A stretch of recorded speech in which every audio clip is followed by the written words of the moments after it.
Bismillahirrahmanirrahim. Bagian ketiga dan keempat dari buku How to Master Your Habits dengan tema Introducing Habit dan Everything are Habits.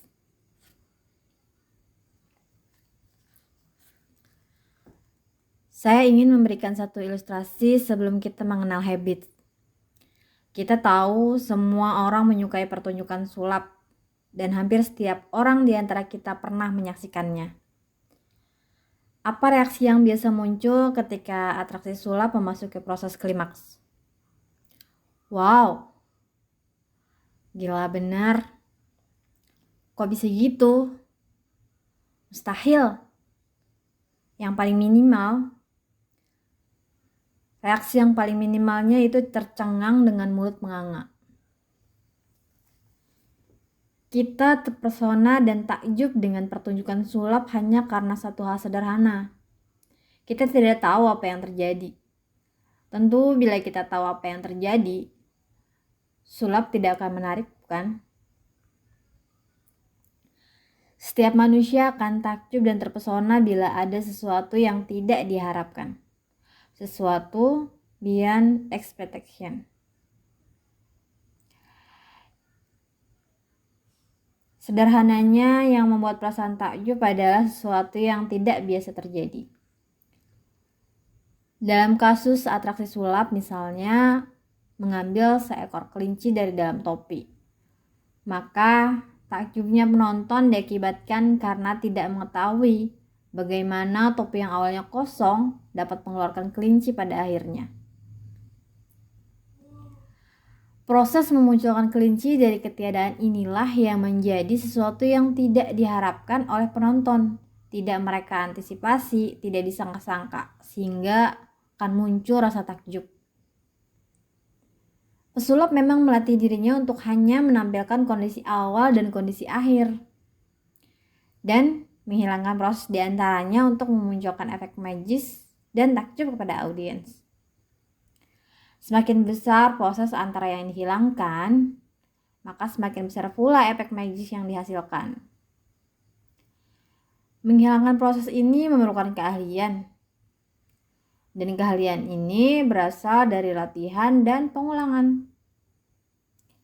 Latihan semacam ini tidaklah mudah. Dia melibatkan beribu-ribu jam latihan dan beratus-ratus kali pengulangan, sehingga menghasilkan gerakan dan kecepatan tanpa celah. Sehingga gerakannya terjadi secara otomatis. Nah, inilah yang disebut habit.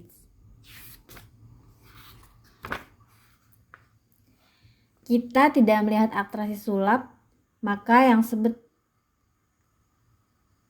ketika kita melihat atraksi sulap, maka yang sebetulnya kita lihat adalah hasil dari pengulangan yang sangat banyak. Dan dapat dipastikan, itu bukan trik pertama yang dilakukan pesulap. Melainkan pesulap itu telah melatihnya ratusan, bahkan ribuan kali. Karena sangat seringnya berlatih, maka bagi pesulap itu, gerakan tangan yang cepat bukan lagi suatu hal yang istimewa, melainkan telah biasa dia lakukan. Dia telah membiasakan yang tidak biasa dilakukan orang. Dan begitulah dia menghilangkan prosesnya. Semua mata takjub ketika atraksi berhasil. Namun, yang mungkin tidak disampaikan oleh pesulap adalah berapa ratus kali percobaannya yang tidak berhasil ketika dia berlatih. Apa jadinya ketika suatu saat pesulap membuka rahasia trik sulapnya dan menjelaskan proses cara mengeluarkan kelinci dari topi, serta meragakan semua triknya.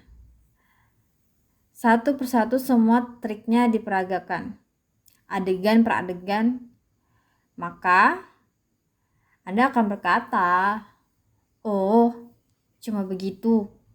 Kalau cuma begitu, saya juga bisa. Kata-kata inilah yang insya Allah keluar dari pikiran Anda saat menyelesaikan pembahasan habits ini. Anda tidak akan lagi takjub dengan keahlian seorang karena telah mengetahui rahasianya. Habits adalah segala sesuatu yang kita lakukan secara otomatis, bahkan kita melakukannya tanpa berpikir.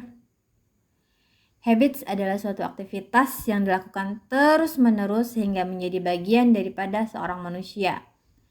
Dia adalah kebiasaan kita. Tatkala kita melihat pemain sepak bola profesional sedang menggiring bola, kita menduga di sepatunya ada tali yang terhubung dengan bola sehingga bola tapak rekat dengan kakinya.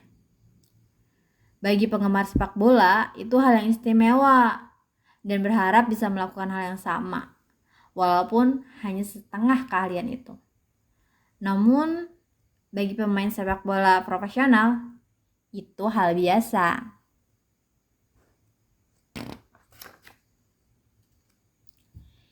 Kita kagum ketika melihat refleks pemain bulu tangkis ketika menyambut bola kok dengan raketnya. Kita kagum ketika melihat refleks pemain bulu tangkis ketika menyambut bola kok dengan raketnya. Mereka bisa memukul forehand, backhand, bahkan memukul dari belakang punggung atau bawah selangkangan, sehingga kita menduga jangan-jangan tangannya memiliki mata dan otak otonom. Bagi kita yang hanya penonton dan pemain amatir tak profesional, itu sesuatu yang istimewa. Bagi kita yang hanya menonton dan pemain amatir tak profesional, itu sesuatu yang istimewa, hebat. Bagi pebulu tangkis profesional, itu biasa. Saat menyaksikan seseorang pembicara menyampaikan ide-idenya dengan sistematis, dengan ayat Al-Quran dan hadis mengalir begitu mudah dari lisannya, kita terperangah dan merasa itu adalah hal yang hebat. Bagi mereka, itu hal biasa. Biasa yang dimaksud di sini bukan biasa dalam konotasi negatif, namun lebih berarti hasil pembiasaan dari latihan yang berulang-ulang kita lakukan. Bisa juga dikatakan mereka melakukan hal-hal yang luar biasa berulang kali, sehingga hal yang luar biasa bagi kita adalah biasa bagi mereka. Bingung? Bagus, itu tadinya Anda masih punya akal pikiran. Untuk lebih memahami habits, marilah kita lakukan beberapa praktek sederhana. Nah, silahkan baca literatur di balik halaman ini, halaman 15, yang isinya adalah huruf Arab gundul yang kita sendiri asing melihatnya. Gimana? Sudah dilihat? Makin bingung? Bagus. Bila Anda merasa bingung, berarti Anda dapat dipastikan tidak memiliki habits membaca literatur Arab gundul, atau baru pertama kali membaca tentang wacana khilafah. Sulit menentukan bunyi akhir kata, menentukan susunan bacaan dalam satu kata, merangkai dalam satu pengertian utuh, dan kesulitan lainnya pasti Anda alami ketika membaca literatur Arab. Dan kita tidak perlu khawatir karena di Indonesia Anda memiliki teman 70% dari penduduk Indonesia yang sama-sama terperangah ketika dihadapkan literatur Arab gundul semacam ini. Bagi Anda yang memerlukan lebih dari 20 menit untuk membacanya, maka Anda termasuk yang mengetahui, namun belum menjadikan pengetahuan Anda sebagai habits.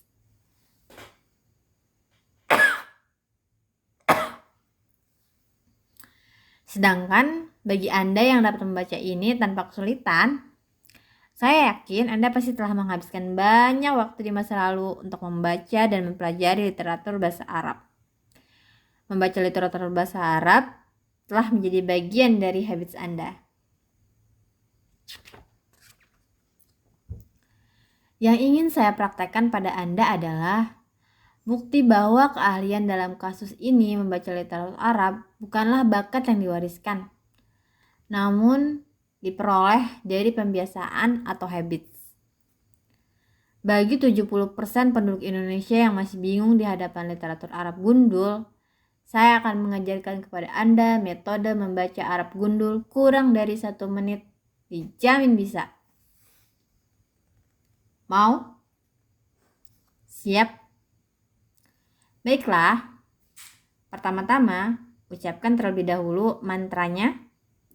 Bismillahirrahmanirrahim. La haula wa la quwata illa billah. Mantra sakti telah Anda ucapkan dan hasilnya bisa Anda lihat sekarang juga. Ini surat Al-Fatihah tanpa adanya tanda baca. Subhanallah, dalam waktu 1 menit, Anda yang tadinya tidak bisa berbahasa Arab gundul, kini bisa fasih melafalkannya. Bila Anda masih tidak dapat membacanya, maka yang tersisa kemungkinan selama ini Anda belum banyak melakukan sholat. Ya, ini adalah surat Al-Fatihah tanpa huruf tanda baca. Apa betul mantra yang saya buat membuat Anda tiba-tiba memiliki kemampuan membaca literatur Arab gundul? Apa benar saya memiliki ilmu kanuragan magis yang ditransfer via buku ini? Tentu tidak. Lalu, kenapa Anda tiba-tiba memiliki kemampuan itu? Jawabannya adalah habits. Perbedaan antara bisa dengan tidak bisa itu sangat sederhana, yaitu habits. Bisa karena biasa, tidak bisa karena tidak biasa. Sederhana.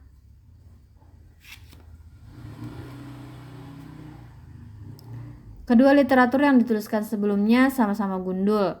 Namun yang satu dapat Anda baca dengan baik, sedangkan yang lainnya membuat pusing 7 keliling. Bukan literaturnya yang berpengaruh dalam bisa atau tidaknya Anda membaca, namun diri Anda lah yang memengaruhinya. Habits yang Anda buat adalah penentunya. Anda mungkin merasa kagum dan takjub ketika seorang anak muda asli Indonesia berumur 9 tahun tidak pernah menginjak sama sekali kakinya di tanah Arab, namun bisa berbicara sama fasihnya dengan orang Arab. Akan tetapi, Anda mungkin menganggap biasa saja orang Arab yang memang terlahir di Arab dan fasih berbicara Arab. Padahal keduanya bisa berbicara bahasa Arab karena satu sebab yang sama, yaitu habit. Anda mungkin merasa kagum dan takjub dengan seorang yang terlahir berkekurangan harta namun menjadi kaya raya pada akhirnya. Akan tetapi Anda merasa biasa ketika melihat seorang kaya raya karena keluarganya memang sudah turun-temurun kaya raya. Padahal sebabnya sama, habits. Jadi menguasai bahasa adalah habits, rajin dan malas pun juga habits, kreatif dan jumbo juga habits, ramah dan pemarah juga habits.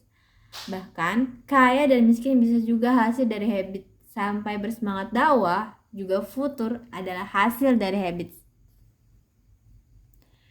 Jadi kita memiliki program-program yang mengatur semua respons kita dan semua itu adalah habit.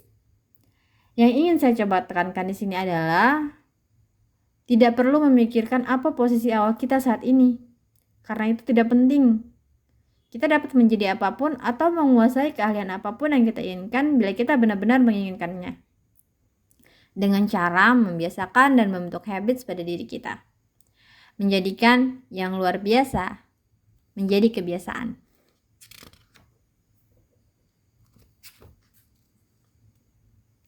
Berlanjut pada tema selanjutnya, the nature of habits automatically. Assalamualaikum warahmatullahi wabarakatuh.